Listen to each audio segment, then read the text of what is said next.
Dear students, I welcome you all for this video lesson. Today, let us learn about the lesson Public Administration, Political Science, second chapter. So, we have to know what is the meaning of public administration, what are the importance of this subject. Before that, what is administration? Administration refers to rule. So, in olden days, we had monarchy, the king was ruling, and gradually there was change in democracy. Now we elect our representative, they in turn rule the government. So administration refers to rule. In the modern complex society, there is a lot of importance for this subject, political science. The public administration occupies a very important aspect, and the contribution of public administration is increasing day by day, and it plays a very important role, especially in the civic society, where the responsibility, duties of the citizens are increasing. Similarly, the role of the government also increases. And administration is not a new concept. It is there in the olden society also, and it is there in the modern society also. So the role of the government in ruling the country is varying in the different time over the long period of time. So today first let us understand what is the meaning of public administration and how this subject started in the world. The public administration, here the word public refers to government, whereas administration refers to rule. So firstly, it started in the country America. Woodrow Wilson, who was the former president of America, he is regarded as the father of this subject. Every subject we have a father, like we say Herodotus is the father of history, Aristotle is the father of political science. Similarly, for public administration, Woodrow Wilson is considered as the father of this subject. And the word the public administration was used for the first time in the year 1812 by Alexander Hamilton. He was the person who coined this word, or he used the word public administration in the year 1812. So public administration especially studies is in the field of administration. The word public refers to government, administration refers to rule. Now let us see the definition of this new subject. There are three great political thinkers who have given the different definition. Let us analyze one by one. Firstly, Woodrow Wilson, as I said, he is the father of public administration. He says the holistic and orderly implementation of law is found in the public administration. So what is the meaning of holistic? Holistic refers to interconnected, and when there is an implementation of the policies or the laws of the government, then we say it as a public administration.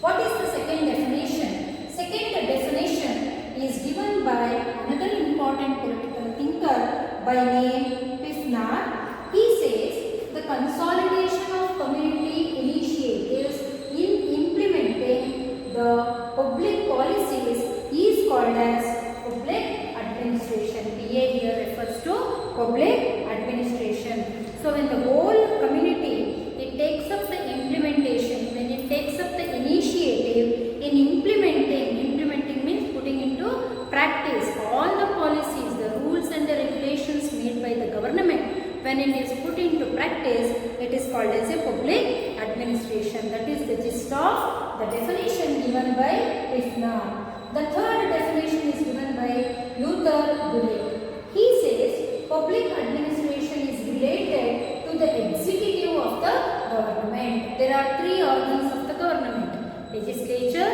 executive and judiciary. Legislature makes the law, executive implements the law or put into practice, and judiciary interprets the law made by the legislature. So according to Luther Dulek, he says public administration, since it mainly does the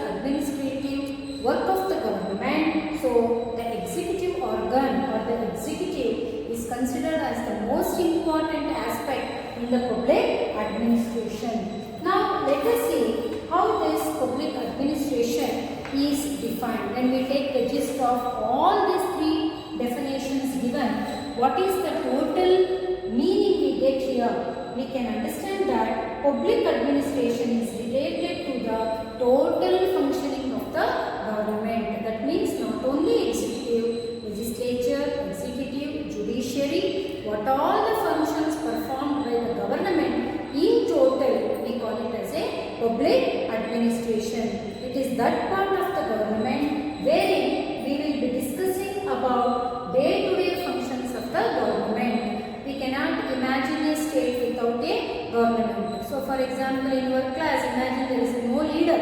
How the class will be? So it will be very haphazard. Nobody will be listening to anyone. Similarly, in a country, we require a government to run or to control the people, to make a policies, to control the activities of the people is in the hands of the government. How do they control? By making the law, implementing, and the culprit will be punished by the judiciary. So all the functions of the government will be under the control of the government. So the total functioning of the government is the main gist, main aspect of public administration. Now let us see what is the importance of public administration. Public administration plays a very important role, as I said. In olden days, the concept of government was protecting in the nature. Protecting the people was the main aim of the government. As the days passed, from protective state, it changed to welfare states. It was called as modern states are called welfare state. Welfare of the people was considered as the main aspect of the government. But now, again this welfare state has been changed to functioning state, wherein the functions of the government is the main important aspect of the public administration. As the aims are changing, the functioning and the broader concept, government has got the more responsibility. It plays a very important role in running the administration. Now, we cannot imagine a state without administration. It is like a heart. Can you imagine a human body without heart? Not possible. Similarly, we cannot imagine a government without administration. So, public administration plays a very important role in democracy. Without administration, how the government will be? There is a great political thinker by name Paul Appleby. He says that without administration, a government is only a meaningless chatter. What is the meaning of chatter? It is like unimportant matter. We cannot think of a government without the administration. So administration structure is very needed because we have to implement the public policies, the rules, the regulations of the government. So now let us see one by one important functions of the government. Public administration is the pillar of the government. So when the building is constructed, pillar occupies a very important. Pillar becomes the foundation. Similarly, when the country is ruled, when the state is run by the government, it occupies a very important role. Why it is called as the pillar? Because a state can exist without legislature, without judiciary. We can imagine at least.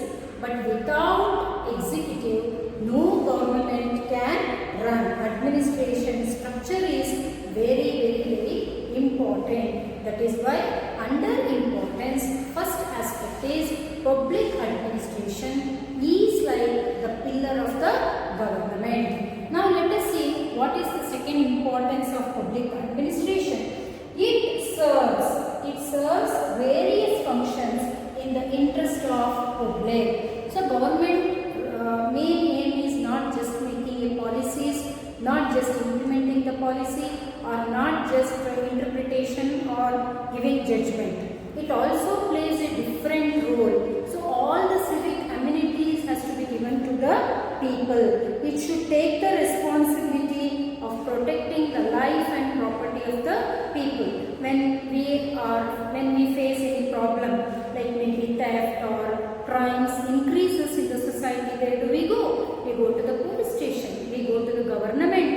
When there is an injustice, we ask for the justice in the Parliament, in the Supreme Court. What are all this?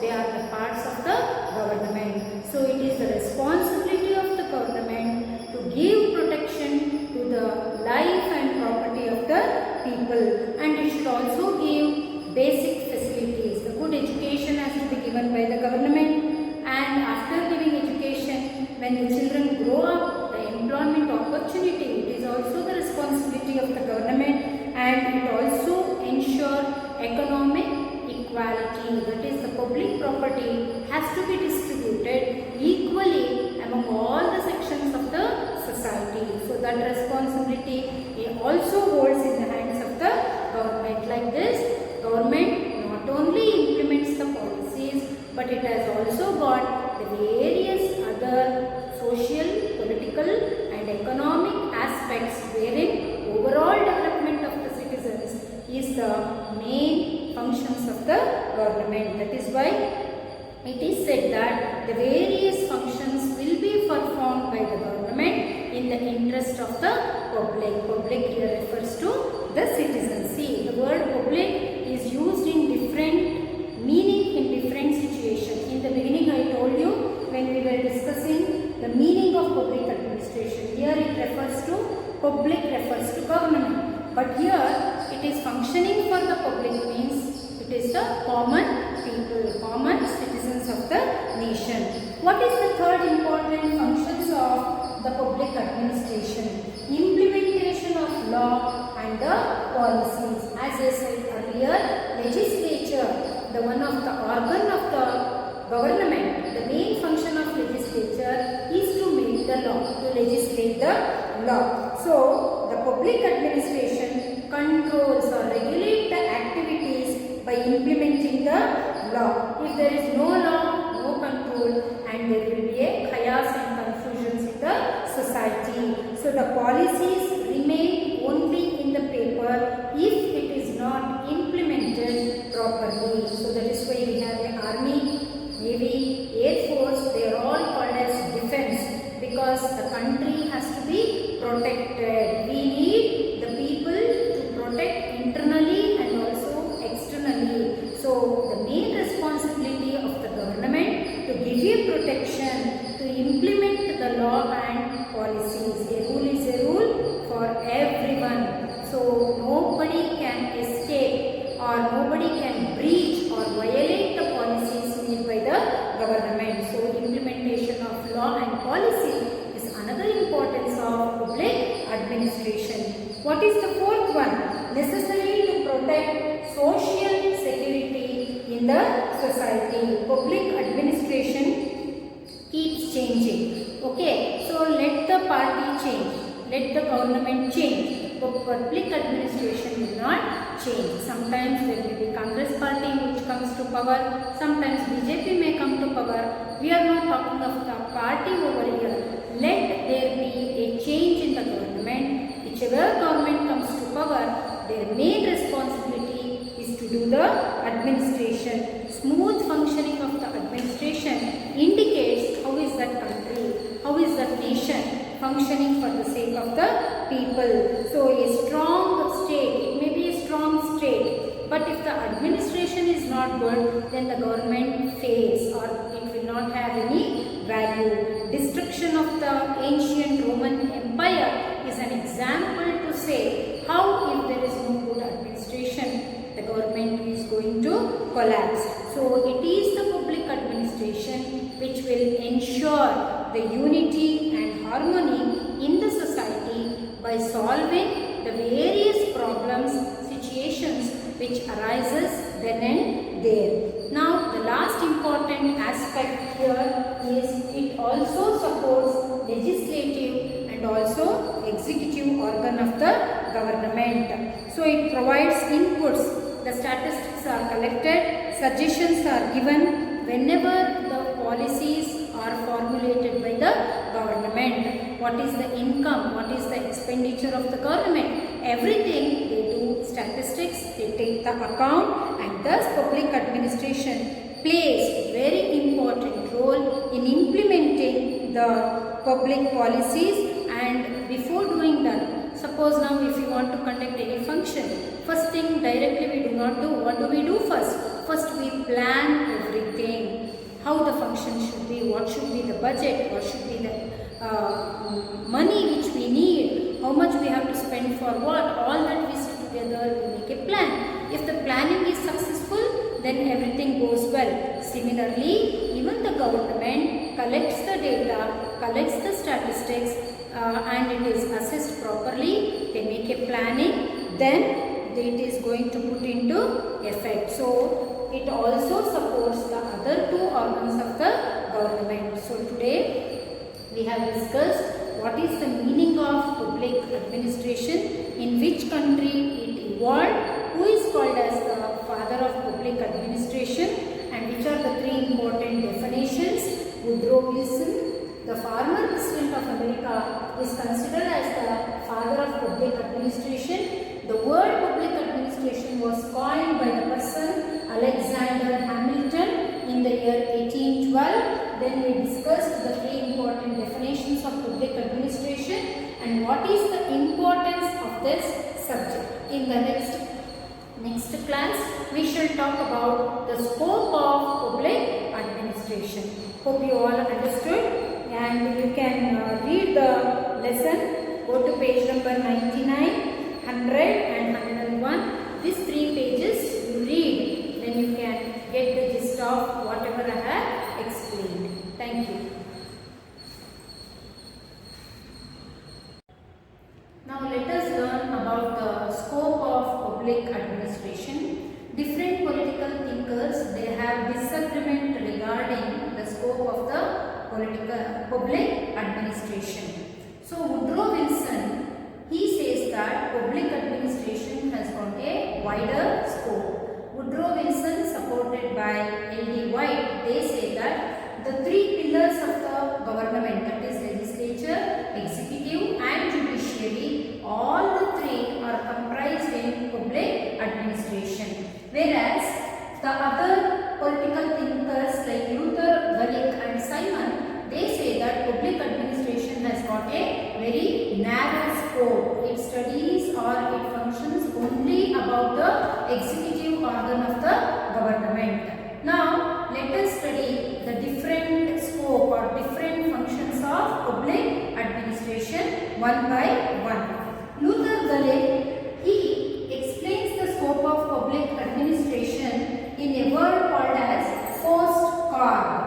So this postcard word doesn't have any meaning, but all the letters used in this postcard describes the functions of public administration. Let us learn every letter of this postcard and try to know the functions of public administration. P stands for planning, O stands for organization, S stands for staffing, D for directing, CO for coordinating, R for recruitment, B for budget. Now let us study the scope of public administration one by one. First one is planning. So even in our day-to-day life, suppose if you want to go for outing or one-day trip, what do we do first? First we plan. What to do, how to do, when to do, where to go, all these questions comes in our mind. Similarly, even the government, before performing any function, first it plans. So any agenda that government missionary seeks to implement by working on the methods of implementation. So first it makes a plan, how the plan has to take place, and then the plan is put into practice, what we call it as implementation of the planning. So that is the meaning of the letter P. Second one is organization. So even imagine in our day-to-day life in the school, we want to do a small function. What do we do first? We make a plan, then we organize that function. We collect the list from the students, who will do anchoring, who will do welcome speech, all that we do in a systematic manner. Similarly, even in the public administration, organization takes very important role. That is forming. There are different departments in the government. All the different departments, different divisions, sub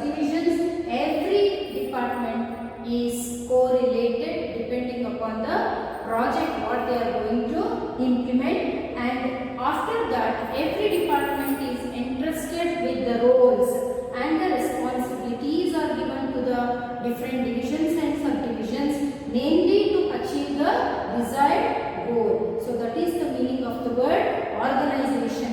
Third letter in the postcard is staffing. Staffing here refers to recruitment. Recruitment is nothing but appointing the officials. Officials are appointed, then those officials are given training, different kinds of training which we will be discussing now, and those officials or the civil servants, they are given training mainly for framing the rules and how to perform the function. That is the meaning of the word staffing. Next is direction. So there will be a senior officer. He is in charge of giving a directions. He will give the orders to the different departments and he will look after, he will supervise how the function is going on. That is the meaning of the letter D. Next is CO. CO here refers to coordination. That means facilitating better interaction between the different departments.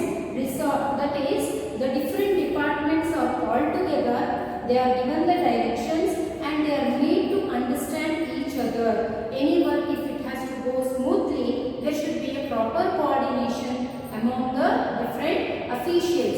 In case if there is a conflict, suppose if there is a clashes between the members, then that conflict has to be resolved. Converging their function is also one of the function of public administration. There should be a proper coordination, then only there will be efficiency, then only the goals, desired goals can be achieved successfully. Next one is reporting. Now imagine the function has taken place, everything has planned, organized and it has taken place. What is the next stage? Next stage is the officials have to give the reports to the senior officers. So how the function has taken place? They have to submit the report. In the government, the different departments, after performing their function, they will give a report to the legislature. And how do they give the report? They may conduct the research,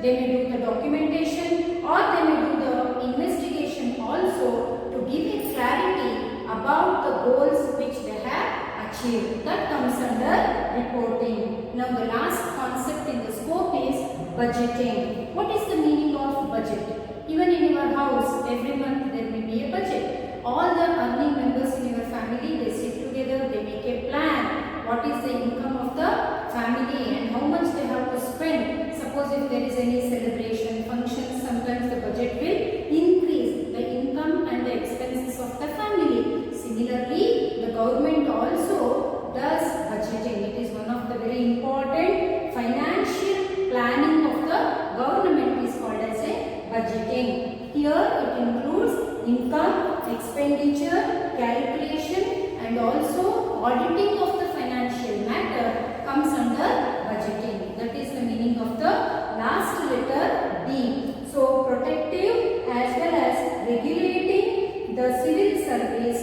in a different way comes under the scope. As the civic services increases, as the different development programs increases in the society, the scope of the public administration also becomes widened, or day by day it is gaining its importance due to the different developmental activities which it has to take. Now let us study about the next concept, recruitment and training. First we have to understand what is the meaning of recruitment. It is a process of searching eligible candidate for civil service. So we have different alternatives, we have different categories of the people. We have to choose the best people for doing civil service. So appointing the best candidate can be called as a recruitment. It is a process of searching eligible candidate for civil service and motivating them after they are recruited. The work does not end over there. They have to be motivated to compete for civil service. This is the meaning of recruitment. I shall repeat. It is a process of searching eligible candidate for civil service competing for civil service is called as a recruitment. Civil service, they conduct the various examination both by the central government as well as the state government. You might have heard about UPSC, Union Public Service Commission. It is conducted at the all India level. Similarly, our Karnataka state conducts KPSC, Karnataka Public Service Commission. So they are all the competitive examination conducted at national and the state level. For that, recruitment takes place. Now, on what basis the candidates are selected? How the candidate should be? Firstly, they should be very efficient because they are going to serve the public. They are going to involve in the social activities, developmental programs. That is why the candidate should be efficient. They should be very honest, and the most important, they should be eligible. These are the three criteria on which the recruitment takes place. So, then after they are recruited, they should become a good public servants. They have to have the broader concept and they have to have the intention of serving the society. That is why, along with those three qualities, the candidate should also be creative in the nature. He should be very intelligent. Firstly, he should be very creative. Secondly, he should be very intelligent. And thirdly, he should have positive behavior. These are the other three criteria which are essential for the candidate when he is recruited for civil service. So, if they are selected based upon the scientific approach, if they are very efficient, then what happens? The public administration will also be very efficient, because when we say government, what actually means the government? The government officials who are working in the public administration. If a good candidate is chosen, if the good candidate is selected, then only the public administration will also be very efficient. The civil service will be more effective and it will be more useful to the society. Now, political thinker by name O.G. Stahl, he gives the definition for recruitment. He says that recruitment is the base of staff structure. What is the meaning of this statement? Recruitment plays a very important role in the public administration. They are like a foundation, they are like a base. Suppose if the foundation or the base is not good, then what happens to the building? The entire building will collapse. So foundation or the base is very important. That is why O.G. Stahl, he says that recruitment is the base of staff structure. A good candidate, efficient, honest, creative and the intelligent who has a positive behavior has to be recruited. Then the public administration will also be very efficient. Now, on what methods this recruitment takes place? There are two important methods. One is the direct method, another is internal method. Let us understand the difference between direct recruitment and internal recruitment. What are the differences we see in these two categories? First, let us know about what is direct recruitment. Direct recruitment is also called by another name external recruitment, and internal recruitment is called by recruitment by promotion. What is the meaning of direct recruitment? And this direct recruitment method is the most popular method of recruiting the civil servants, and it is considered as the most scientific method also. How the candidates are recruited? Through the different competitive examination. So nowadays you might have heard about different competitive examinations. Like suppose if the candidate has to enter railways, he has to write RRB examination, Railway Recruitment Board. If he has to go for bank, he has to write again competitive examination for entering into banking service. Similarly, UPSC examinations are conducted, KPSC examination, KAS, like this different categories of competitive examinations takes place, and the general qualifications is mentioned. So any candidate who fulfills that general qualification, he can appear for this competitive examination and he can enter into civil service. So it is most popular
required again? The question may arise.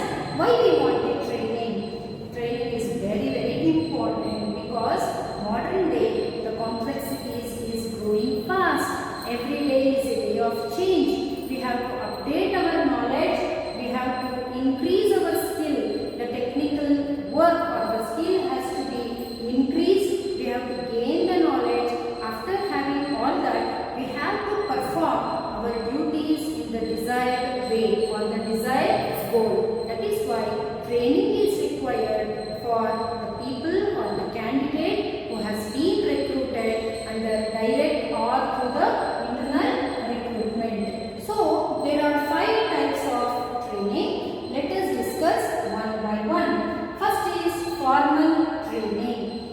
What is the meaning of formal training? Here the employee is carefully planned to give the training in advance. Suppose now a candidate has to be given training. First they make a planning how the training has to be given.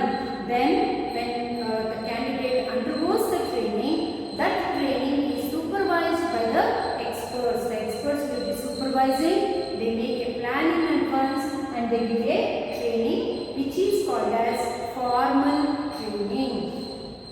And another next to the formal training is informal training. Informal training is big difference.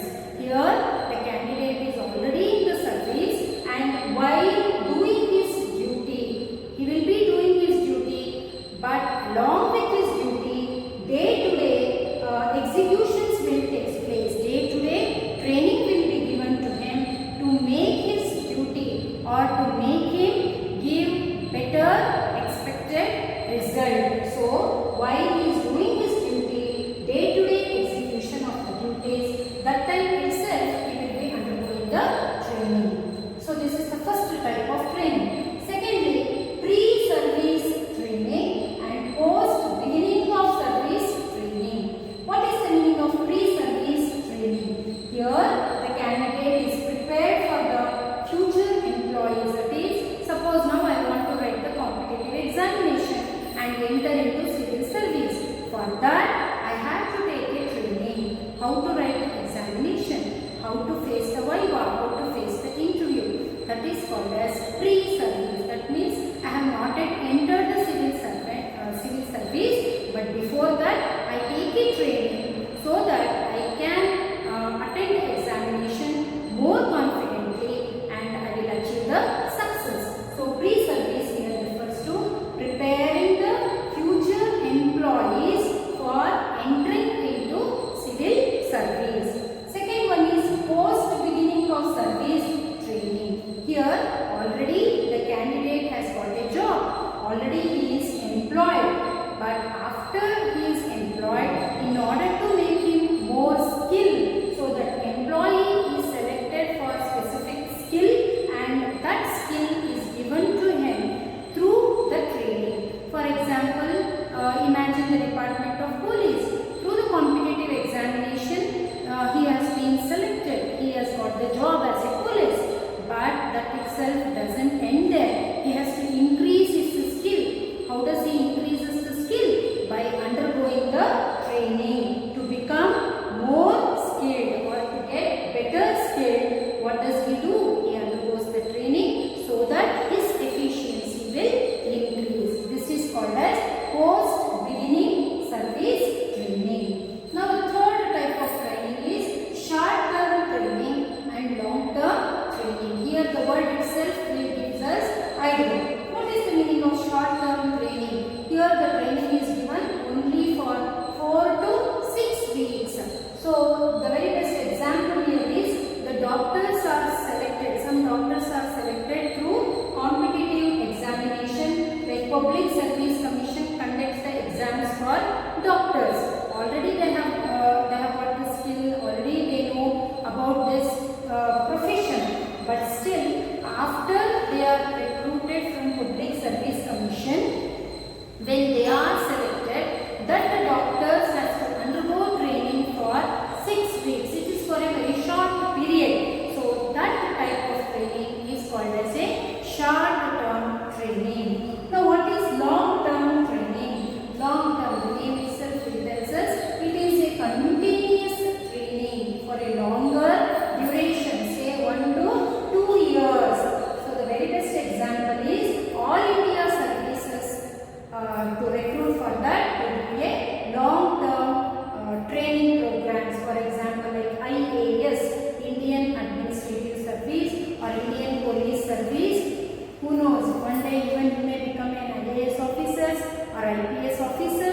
For that, a long-term training is given, say for 1 year or for 2 years, the government gives the training. So this is called as long-term training. Next category is departmental training. What is the meaning of departmental training? The name once again suggests here.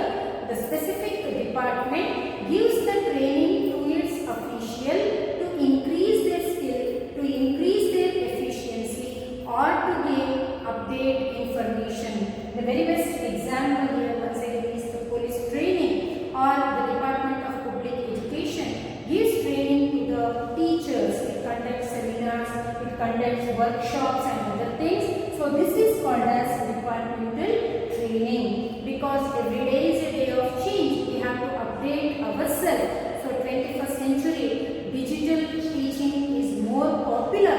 So this is how the teachers also have to update. How to update? For that, the department will give a training to the candidates who are already employed in that department. Next one is Central Institutes training. What is Central Institutes training? These trainings are given by the central government. So the central government gives the training to the candidate. The very best example is the Lal Bahadur Shastri National Administrative Institute, which is there in Mussoorie. It gives the training. And there is one more institution in Mysore, Central Institute of Indian Languages. It also gives the training to the candidates, and the candidates come from different parts of India, and the language skills are developed, phonetics and other aspects of the languages, they give the training. So this is the best example for Central Institute training. So I think you have understood the difference between departmental training and the Central Institute training. Department training is given to the officials who work in that department, but Central Institute is in a broader concept. It is given at the national level. Now the next and the last important type of training is skill training and background training. What is skill training? Skill, the name itself here tells that to increase the skill, the quality of the workers, the skill of the personnel is given so that they achieve more success in that particular field or in that particular area of doing the job. For example, I want to become a high school teacher. I have to undergo a course or a education called as B.Ed, Bachelor of Education. In that B.Ed course, I will be taught how to teach the high school students. So there will be a different aspect in that. So only if you have done a B.Ed, that shows that you are a skilled teacher. Similarly, in all the different sectors of economy or in the different educational field, there will be specific training in that department to make that candidate become more skilled or more efficient. That type of training which we undergo to increase our skill, to increase our efficiency is called as a skill training. Now the last aspect is background training. Background training is given to anybody mainly with the purpose of providing general awareness. So this aspect you have to keep in your mind. So to increase the general awareness, background training is given. The very best example for this is Mysore Administrative Training Institute is there in Mysore, which gives a training to make the candidate or the citizens to increase their general awareness. So we have understood the meaning of public administration, how the subject has been evolved, who is called the father of public administration, what is the importance of the subject, what is the scope, or what we have discussed today is postcard. Every letter of postcard, what does it describe, what are the functions of the public administration, meaning of recruitment, meaning of training, which are the two methods of recruitment, which are the 5 types of training. In this lesson, still we have many more concepts like UPSC, KPSC and all, but since this year they have reduced the portion to 30%, if you study this much, whatever whatever I have explained so far, that is sufficient for examination.